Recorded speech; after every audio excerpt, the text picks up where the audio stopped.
Building Where We Belong: The Revolutionary Rise of Black Women Entrepreneurs. Good evening, everyone. I'm truly honored to stand before you today.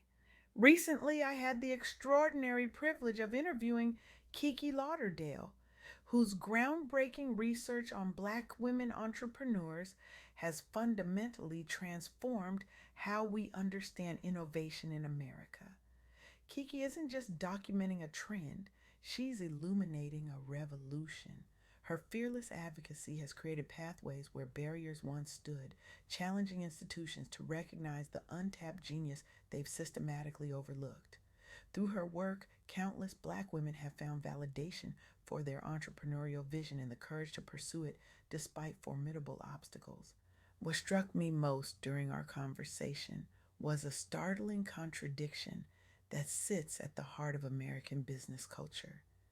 Despite being the most educated demographic in America, Black women remain drastically underrepresented in leadership roles and face significant barriers to profitability as entrepreneurs. This reality challenges one of our most cherished national myths that education and hard work guarantee equal opportunity and success. The numbers tell a powerful story. Black women own nearly 2.7 million businesses across this country. They represent the fastest growing group of entrepreneurs in America. Yet only 15% report making a profit compared to their white counterparts. Let that sink in for a moment. The most educated demographic, the most entrepreneurial spirit, the least supported path to success.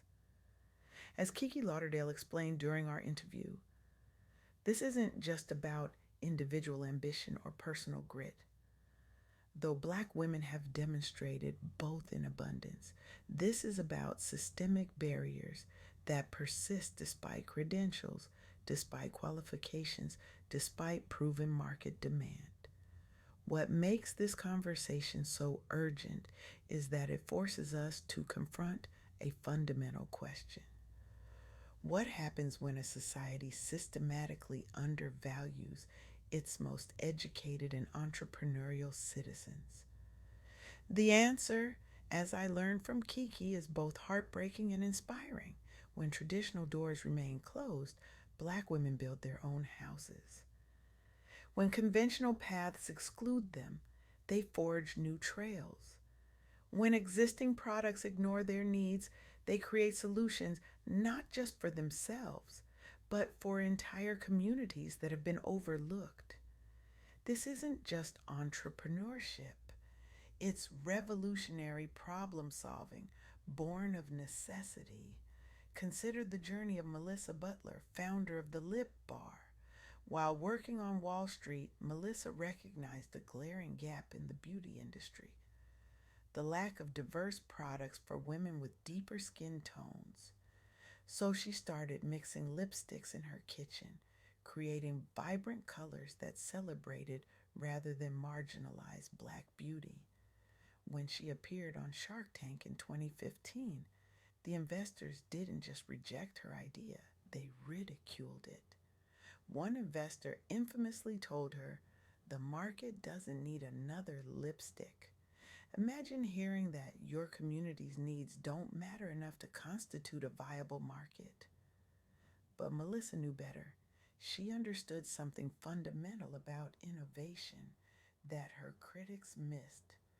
True disruption happens at the margins, where unmet needs create untapped opportunities. Instead of giving up, she pivoted.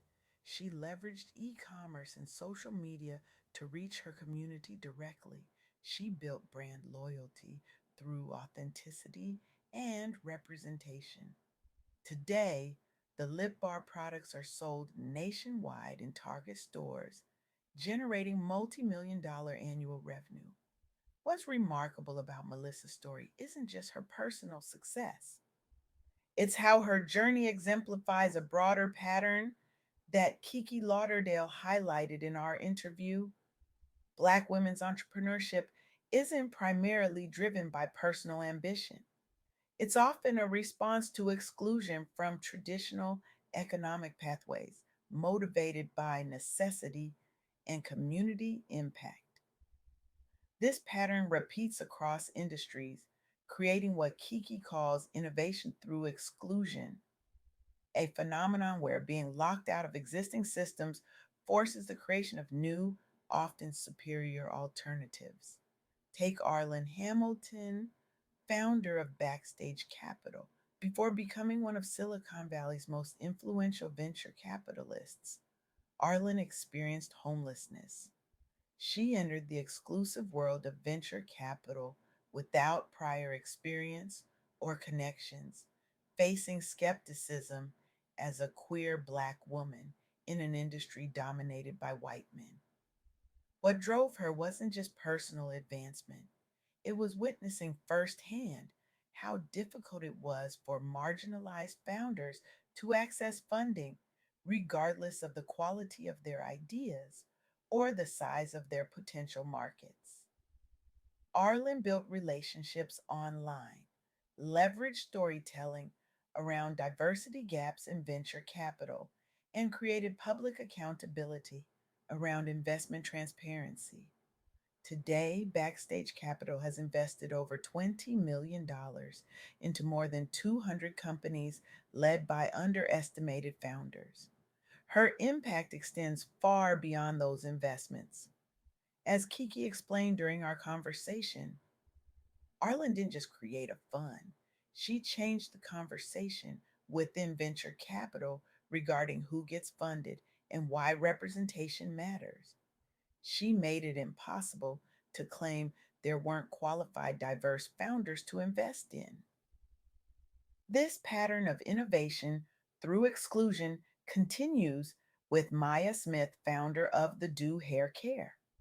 After years as a salon owner, Maya witnessed the limited product options catering specifically to textured hair needs common among African American clients. Her journey began out of necessity when she couldn't find quality products suitable for herself, her family, and her community. Like so many Black women entrepreneurs, Maya faced difficulty securing shelf space at large retailers. The reason? Perceptions that products for Black consumers represented niche markets, not profitable enough for mainstream distribution, despite clear data showing enormous unmet demand. Maya's approach was methodical and community centered.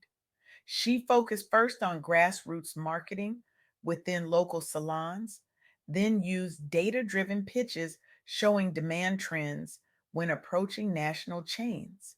Today, the Do enjoys nationwide distribution, and Maya has become an advocate speaking publicly about equity issues within consumer goods industries. What these stories reveal, as Kiki Lauderdale so eloquently articulated in our interview, is that Black women's entrepreneurship represents something profound about American innovation itself. When systems fail to serve everyone equally, those at the margins become the most motivated and creative problem solvers. This brings us to three crucial insights from my conversation with Kiki that I hope you'll carry with you long after this talk ends. First, education does not automatically translate into equal opportunity. Despite being the most educated demographic in America, Black women still face systemic barriers that limit access to leadership roles and business profitability. This challenges us to examine what other factors beyond credentials and qualifications determine who succeeds in our economy. Second, Black women's entrepreneurship isn't just about personal ambition. It's often a response to exclusion from traditional economic pathways, driven by necessity and community impact. When existing systems fail to meet needs, Black women build alternatives that serve not just themselves, but entire communities that have been overlooked. Third, the growth of Black women owned businesses outpaces every other demographic group, demonstrating remarkable resilience, creativity, and an ability to build platforms where none existed before. This isn't happening despite the obstacles. It's happening because overcoming obstacles breeds innovation. As Kiki shared during our interview, the question isn't whether Black women can succeed as entrepreneurs. They're already doing it, creating billions in economic impact despite receiving less than 1% of venture funding. The real question is what our economy loses when we systematically underinvest in its most educated and entrepreneurial citizens.